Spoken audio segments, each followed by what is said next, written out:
Assalamualaikum warahmatullahi wabarakatuh. Halo teman-teman, kita berjumpa lagi.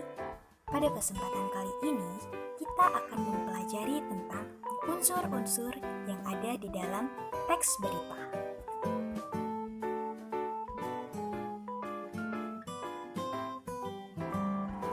Materi ini diajarkan untuk kelas 8 dengan tujuan pembelajaran mengidentifikasi unsur-unsur berita dalam teks berita secara benar. Nah, sebelum masuk ke materi, mari kita simak tentang teks berita. Adakah teman-teman yang tahu apa itu teks berita?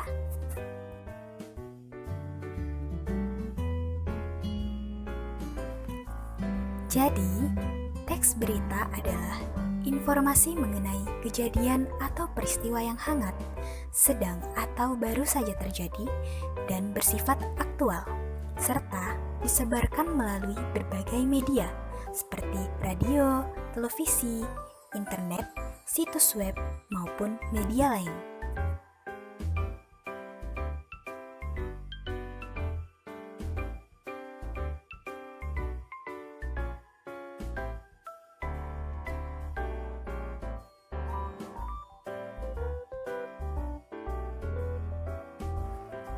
Selanjutnya ada unsur-unsur berita. Di sini, unsur-unsur berita dapat disingkat menjadi kata adik Simba. A yang berarti apa, D yang berarti di mana, K yang berarti kapan, C berarti siapa, M yang berarti mengapa, dan B yang berarti bagaimana. Selain itu, biasa juga kita dengar dengan sebutan kata 5W tambah 1H.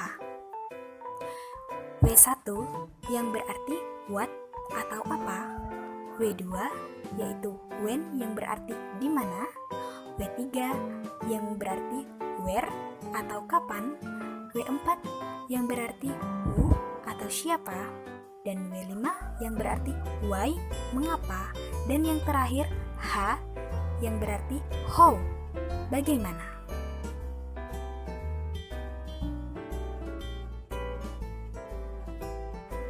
Nah, di video kali ini kita akan membahas satu persatu maksud dari unsur-unsur berita 5W tambah 1H.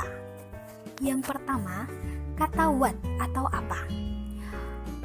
Menjelaskan tentang peristiwa apa yang terjadi dan yang diberitakan harus sesuai fakta yang benar dan akurat tanpa boleh ditambahi opini atau pendapat. Contohnya seperti program vaksinisasi COVID-19 mulai dilakukan di Indonesia.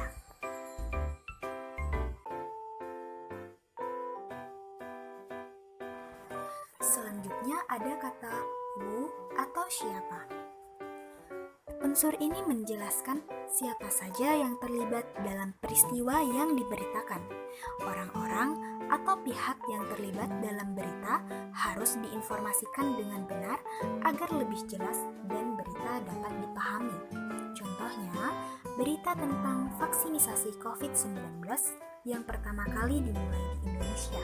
Tentu yang terlibat ialah Bapak Presiden Joko Widodo, sejumlah pejabat, tokoh agama, organisasi profesi, serta perwakilan masyarakat.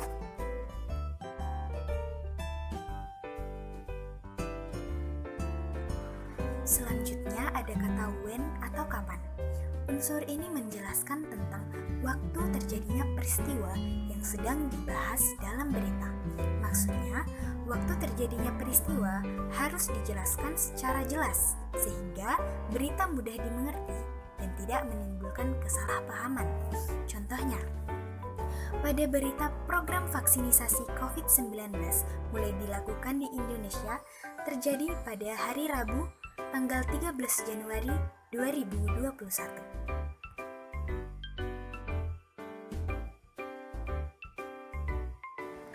Selanjutnya ada kata where atau di mana. Unsur ini menjelaskan tentang tempat terjadinya peristiwa di dalam berita. Hal ini penting agar pemirsa tahu lokasi terjadinya peristiwa dan tidak salah dalam memastikan informasi yang diberitakan. Contoh, dalam berita program vaksinasi COVID dimulai di Indonesia terjadi di Istana Negara, Ibu Kota Jakarta.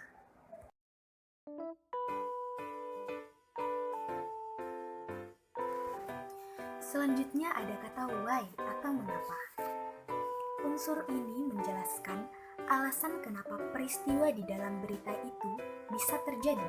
Selain itu, dibahas juga tentang latar belakang alasan-alasan yang membuat peristiwa bisa terjadi sehingga pemirsa bisa tahu informasi yang lebih detail.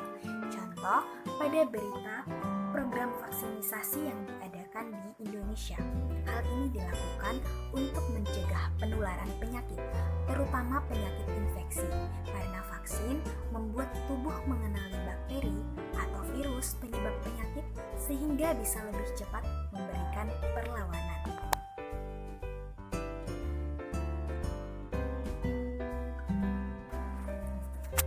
Nah, yang terakhir ada kata how atau bagaimana.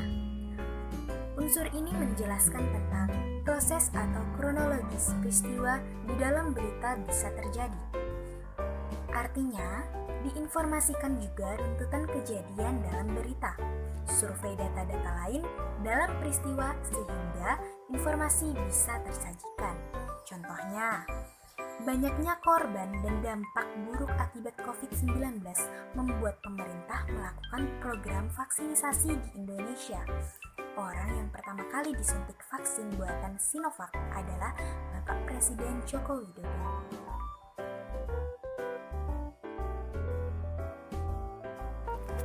Setelah menyimak penjelasan tadi, apakah kalian sudah paham?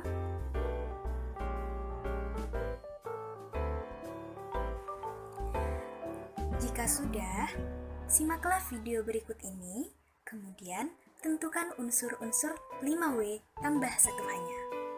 Selamat mengerjakan dan sampai jumpa lagi. Terima kasih telah menonton video ini. Wassalamualaikum warahmatullahi wabarakatuh.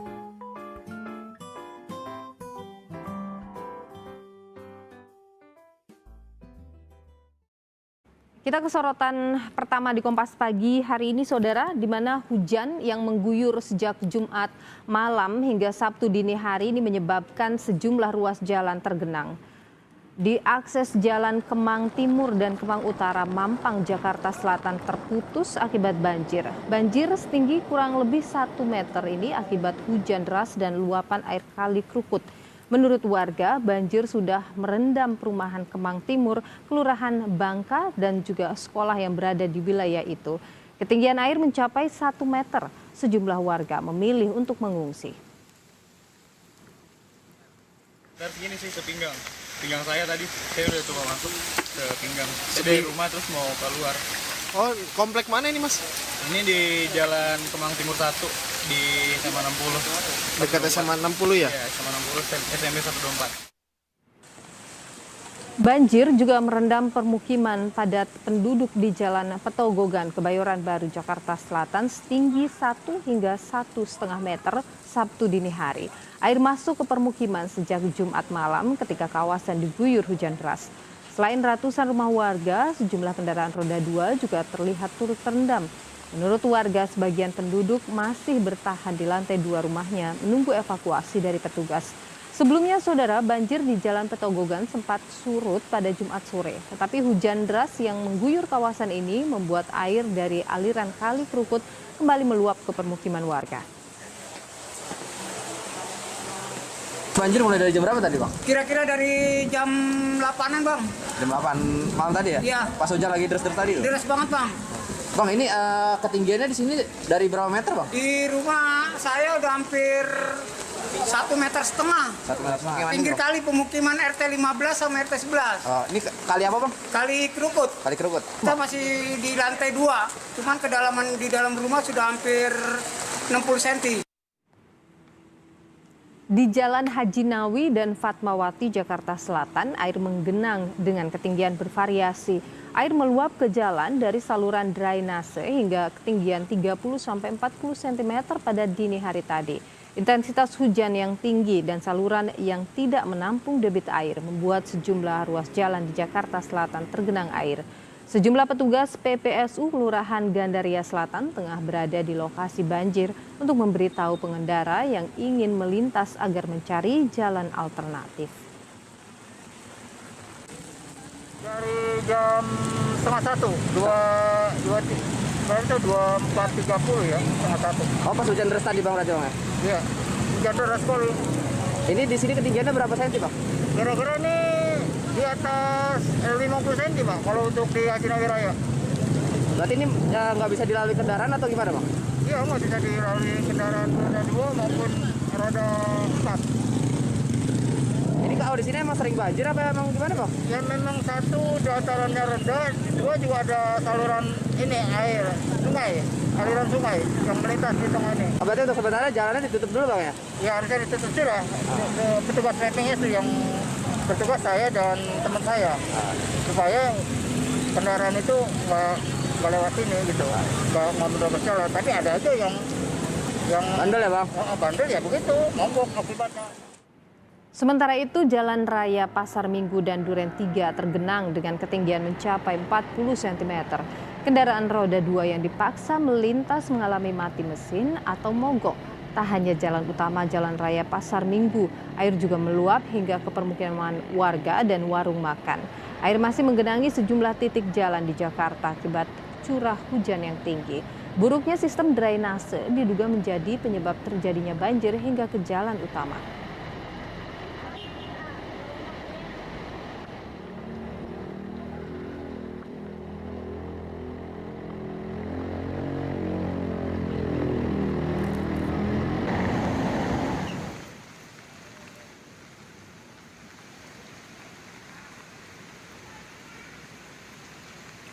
Sementara itu, Saudara, kompleks perumahan Pondok Jaya, Mampang, Perapatan, Jakarta Selatan jadi salah satu kawasan yang tergenang banjir pada Sabtu dini hari. Ketinggian air mencapai 60 cm. Titik ini merupakan jalan kompleks Pondok Jaya yang juga menghubungkan kawasan Mampang dan Kemang. Untuk sementara, akses menuju kawasan ini ditutup menghindari hal yang tidak diinginkan. Intensitas hujan yang tinggi sejak Jumat malam membuat permukaan air naik mencapai 60 cm. Perumahan Pondok Jaya menjadi lokasi yang rawan banjir jika hujan lebat turun. Hal ini karena kondisi wilayah yang berada di dataran rendah.